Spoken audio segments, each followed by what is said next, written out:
teeth and a curse for this town. But all in my mouth, only I don't know how they got out. Bon, bah ça y est, ça va être l'heure de décoller pour le Québec, l'Ultra Arikana, la prochaine aventure qui m'attend. Départ samedi 2h du matin, heure locale, donc 8h du matin heure française. Et voilà, j'avais envie de vous faire une petite vidéo avant le départ. C'est une aventure qui me tient à cœur, importante dans ma saison, et puis pour le reste et pour le futur aussi. Et voilà, je trouvais que c'était cool de pouvoir faire une petite vidéo en amont, vous donner un peu mes sentiments, comment je me sens, vous présenter un peu le parcours et puis parler rapidement du matos que je vais prendre avec moi. Pour commencer sur le parcours, c'est un ultra de 125 km dans la forêt québécoise, un peu au nord de Québec. On arrive à Charlevoix, dans la province de Charlevoix, il me semble que c'est une province si je ne dis pas de bêtises. 125 km, il n'y a que 4300 mètres de dénivelé positif, 4500 mètres de dénivelé négatif, donc sur le papier, ça paraît roulant. Ça l'est, hein, évidemment on n'est pas sur les ultras de montagne, alpins, etc. Mais le parcours est beaucoup plus technique que ce qu'on peut imaginer. Des portions très techniques et forcément du coup ça ralentit nettement les allures. Des passages en forêt, beaucoup de racines, boueux. D'autres passages où c'est difficile de juger le terrain avec pas mal de cailloux. Donc voilà, on m'a prévenu que ça serait très technique et qu'il ne fallait pas se fier juste au profil pour se donner une idée de la difficulté du parcours. Donc voilà. Le parcours s'annonce magnifique, hein, très très sauvage, on ne va pas croiser une route quasiment du parcours, on va être seul au milieu de la nature. Peut-être croiser des animaux, des ours, des orignaux. Ça peut être vraiment une super expérience. Franchement, j'ai très envie d'y être. J'ai très envie d'y être, très hâte. Je monte ce projet depuis le printemps environ, après avoir rencontré Nicolas Fréré, journaliste pour Distance Plus, rédacteur en chef, enfin co-rédacteur en chef, il me semble, de ce magazine québécois qui parle de trail. Et si vous ne connaissez pas, je vous mettrai le lien dans la description. C'est un super magazine, je vous conseille de les suivre sur les réseaux. Pour ce qui est de ma préparation, de mes sentiments avant la course, franchement, je dois reconnaître, je vous fais passer là en ce moment même mon journal d'entraînement, je mets tout sur Strava, donc si vous voulez aller voir, c'est en libre accès. Je me suis assez peu, enfin même très peu entraîné pendant cet été. En fait, j'ai eu d'abord une blessure à une côte après une chute dans Beldon. Ça m'a contraint de ne pas courir pendant quelques temps. Ensuite, j'ai repris juste avant le trail de Montreux, en 55 km, 4000 mètres de dénivelé. J'ai fait plutôt une belle course, vraiment au-delà de mes attentes. Ça m'a vraiment remis en confiance. Et malheureusement, suite à ça, j'ai pas réussi à capitaliser là-dessus. Beaucoup de déplacements en août qui ont fait que voilà, c'était assez difficile de s'entraîner. Dès que je suis en déplacement, c'est vrai que j'ai pas mal de mal à me motiver ou alors à m'organiser pour aller courir. Donc voilà, ça fait que j'arrive à cette Ultra Arikana sans confiance en fait, on va dire. Niveau physique, je sais pas du tout qu'est-ce que ça va donner. Maintenant voilà, j'ai clairement beaucoup d'appréhension. J'ai jamais fait aussi long. Plus longue distance, c'est l'Ultra du Beaufortin l'année dernière. C'était un parcours plus dur sûrement sur le papier parce que c'était moins long de 20 km. Par contre, il y avait 2000 mètres de dénivelé en plus et je pense que c'était vraiment un parcours de montagne. Voilà, c'était ma première expérience. Je pense que c'était un peu plus dur maintenant. Bon là, c'est vrai que je pars un peu dans l'inconnu aussi sur des distances si longues.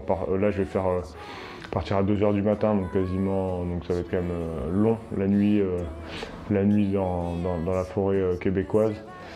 Franchement, je sais pas trop à quoi m'attendre. Je dois avouer que j'ai pas mal d'appréhension, vraiment pas mal d'appréhension. J'ai peur de ne pas aller au bout. Au-delà de ces considérations un peu personnelles, je voulais vous parler un peu du matos que je vais emmener avec moi. je trouvais que c'était cool de vous présenter ça. Il n'y a rien de révolutionnaire étant donné que l'Ultra Ricana garde cet esprit un peu nord-américain, n'a pas imposé un matos obligatoire démesuré comme on peut voir sur certaines courses en Europe. C'est pour la sécurité des coureurs, hein, je sais bien, mais c'est vrai que parfois on s'interroge un peu. Et puis bon voilà, eux ils font le choix de donner. C'est pas comme les États-Unis où il n'y a rien du tout. Là il y a quand même quelques bases, mais je trouve que c'est tout à fait correct. Donc on retrouve les choses habituelles. Donc voilà, je vais passer en revue quelques petites choses que je vais prendre avec moi. Je vais commencer par les chaussures. Alors je vais partir sur les Hoka Torrent. Des chaussures que je mets en course quasiment à chaque fois. Très clairement, je les adore. Le seul gros défaut, c'est leur durabilité. Je ne sais pas si on voit bien, mais là, elles se déchirent assez fortement. Alors que pourtant, il faut que je regarderai sur Strava en même temps, là, mais ça fait pas très longtemps que je les ai pas mis sur beaucoup de bornes, donc c'est pour dire que en termes de durabilité, c'est assez moyen. Par contre, c'est des super chaussures au-delà de ça, quoi. Donc voilà, je vais partir là-dessus. Sûrement prendre une deuxième paire, je ne sais pas encore laquelle. Peut-être pour la deuxième partie de course, que je mettrai dans le drop bag, j'ai pas encore vraiment réfléchi. Quelques petits couacs au niveau des chaussures là ces derniers temps, donc c'est pour ça que aussi je pars avec celle-ci. Mais en tout cas, voilà, je pense qu'elles feront l'affaire. Après, en termes de veste imperméable, je voulais vous présenter cette veste que je mets depuis quelques temps, depuis juin, et que j'adore en fait. C'est une veste de chez Mammouth, la marque plutôt spécialisée dans l'alpinisme et l'escalade. Ils avaient tenté de faire du trail avec en lançant une gamme, notamment avec une veste Gore-Tex Shake Dry que Vincent Gaudin vous avait présenté sur Journal du Trail. Et puis ils ont arrêté, donc en fait ça c'est pas vraiment un produit pour le trail à l'origine, c'est plutôt pour de la randonnée. Elle s'appelle la Maseo Light, je dis pas de bêtises. Et en fait le gros avantage que j'y trouve, c'est qu'elle est super légère, donc aussi légère, voire plus légère que certaines vestes qu'on peut mettre en trail. C'est une 3 couches qui est très efficace contre les intempéries, contre le vent, contre la pluie. Elle est super fonctionnelle, il y a des poches qu'il n'y a souvent pas sur des vestes de trail, et puis elle est assez large, ce qui permet de passer la veste par-dessus le sac. Par ailleurs, la matière est assez agréable à porter, donc voilà, que des qualités, la capuche est top aussi, que des qualités. Vraiment, j'adore cette veste et moi je la mets tout le temps quand je cours, donc voilà, ça va être ma veste pour le parcours. Après, en termes de nutrition, d'hydratation, je vais vous présenter un peu ce que je vais prendre. Déjà, je vais vous faire un petit focus sur Stimium. Je ne sais pas si vous connaissez cette marque, maintenant c'est assez connu. Là, il y a un produit de régénération, là, de récupération. Ça, je le prends cette dernière semaine. J'ai commencé à prendre ça après les entraînements. Puis ça, là, j'en prends depuis quelques jours avant la course. Et puis, je la prendrai juste après la course. Ça permet c'est du magnésium, en gros, une cure de magnésium pour permettre de mieux récupérer. Et puis ça, c'est après les entraînements, les gros entraînements. Ça permet, c'est tout un tas de choses, de la spiruline, du magnésium, des vitamines, du potassium, etc. Ça permet de récupérer un peu plus rapidement après les gros entraînements ou les grosses courses. Je trouve que ça c'est vraiment très bien. Franchement, je suis assez fan. Ça, je n'ai pas encore un avis très précis dessus, mais bon, je doute pas que ça fasse ses effets. Donc voilà, je teste ça depuis quelques semaines et franchement, je suis plutôt très convaincu. Ensuite, en termes d'alimentation sur la course, je vais partir encore avec des produits Stimium. C'est les Pro Energy. C'est des petites gommes en fait qui ressemblent à des bonbons.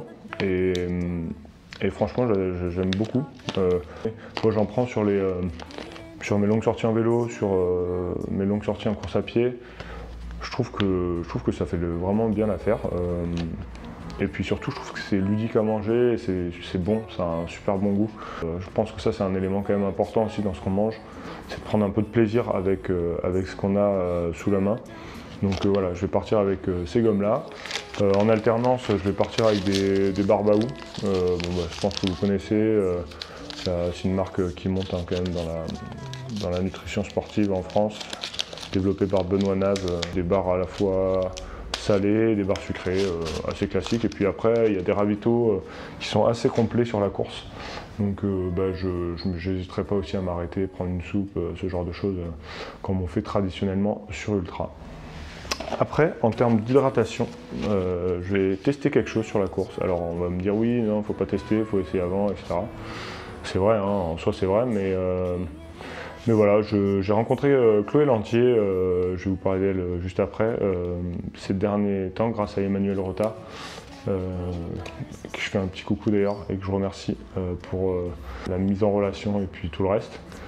Donc cette Chloé Lantier a développé pour Lyofood, je ne sais pas si vous connaissez, c'est une marque de lyophilisé, c'est d'ailleurs la meilleure marque de lyophilisé. Si vous avez besoin d'acheter du lyophilisé, il faut que vous testiez Lyofood, c'est juste super bon. Mais ça, bon, c'est pas le sujet de la vidéo. Mais du coup, Lyofood a développé à travers Chloé Lantier une nouvelle gamme de produits d'hydratation. Donc là il y en a 3, vous voyez, il y en a un pour la récupération, donc ça c'est plutôt une solution enrichie en protéines pour mieux récupérer. Puis après il y a 2 boissons d'effort, il y en a une qui s'appelle Speed et l'autre qui s'appelle Performance.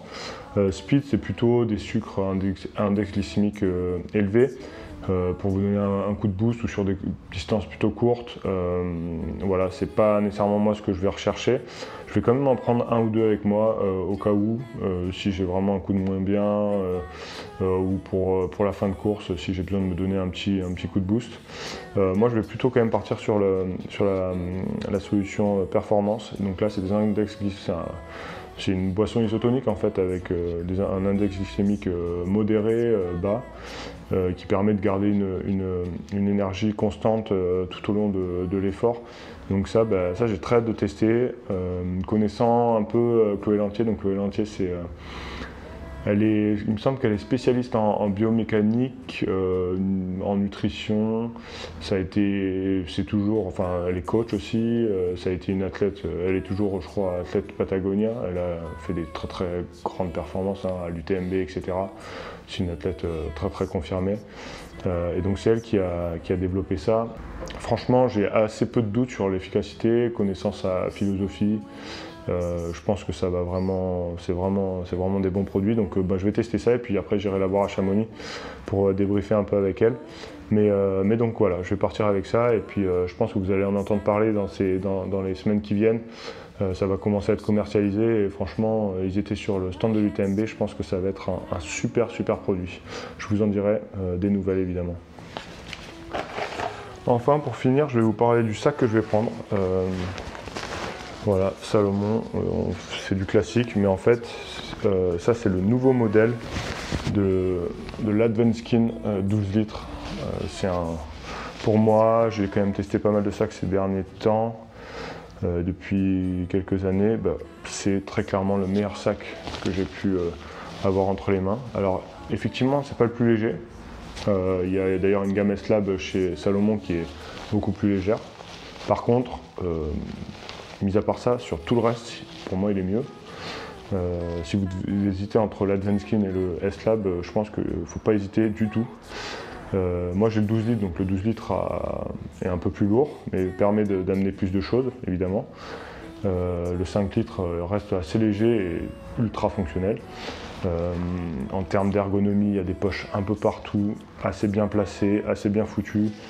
Le maintien est juste parfait en fait. Ça c'est un gros point positif. Même flasque rempli, même sac rempli, ça bouge pas. Sur ce nouveau modèle, il y a la possibilité d'intégrer le carquois, ce qui n'était pas possible avant. Bon là, moi je ne vais pas prendre les bâtons avec moi étant donné le profil du parcours, mais ça peut être très utile sur des courses assez montagneuses. Donc voilà, c'est vraiment ça que j'adore, que je voulais vous présenter. Je en ferai un test peut-être un peu plus complet si vous le désirez. Mais en tout cas, c'est vraiment un super produit. Je vais partir aussi avec ce porte-flasque de chez Nathan. Je vous en dirai aussi plus de nouvelles rapidement parce que j'ai vraiment envie de le présenter sur une petite vidéo. C'est un produit que j'adore et en fait sur Ultra, je pense que c'est pas mal d'avoir une solution supplémentaire en termes d'hydratation et pas partir qu'avec 1 litre, même si dans le règlement il n'y a qu'1 litre demandé. Parce qu'on ne sait jamais, je pense qu'on peut avoir des portions, même s'il y a pas mal de ravitaux, où on va passer quand même pas mal de temps, loin de sentiers, loin de sources, surtout là dans des passages comme ça très sauvages. Donc voilà, je pense que je vais partir en plus avec ce porte-flasque, et puis je verrai si je l'utilise ou non. On va passer pas mal de temps de nuit. On part à 2 h du matin, donc je pense que la première nuit, il y aura environ 4 heures de nuit, et puis ensuite le soleil se couche vers 18 h. Donc imaginons que j'arrive vers, je ne sais pas exactement vers quelle heure je vais arriver, mais je pense que j'aurai encore de la nuit le soir, donc je suis évidemment obligé de partir avec des frontales. Je vais partir avec 2 frontales, à voir exactement comment je m'en sers, je les utilise. La MH5 de LED Lancer, une petite frontale qui n'est pas nécessairement fait pour le trail à l'origine, plutôt une frontale outdoor comme ils appellent, très légère, très facile à utiliser, et puis qui a le gros avantage d'avoir une batterie qui est à la taille d'une pile bâton, et on peut mettre à la place des piles bâtons pour la recharger. Donc ça c'est ultra pratique. Il y a également la nouvelle frontale de chez Petzl, la Swift. La Swift quelque chose, la Swift RL. Donc ça c'est leur nouveau modèle, plus léger que la Neo, la Nao pardon, qui est très connue et qui est très répandue chez les trailers. C'est une frontale qui va jusqu'à 900 lumens, donc une belle capacité d'éclairage et qui a une autonomie assez correcte. Donc voilà, je l'ai commencé à la tester pendant l'UTMB là. On va voir ce que ça donne, mais je ne sais pas. Donc je vais partir avec les 2 et puis je verrai comment je m'organise. Peut-être une première pour la première nuit et puis la deuxième pour la seconde. Je ne sais pas encore exactement comment je vais gérer tout ça. Donc voilà, la petite vidéo se termine. Je vais finir avec mes objectifs. Vous imaginez sur un ultra, c'est toujours difficile de se dire bon, on va faire tel temps, mais en tout cas, je dois reconnaître que j'ai quand même un temps en tête. J'aimerais mettre 18 h.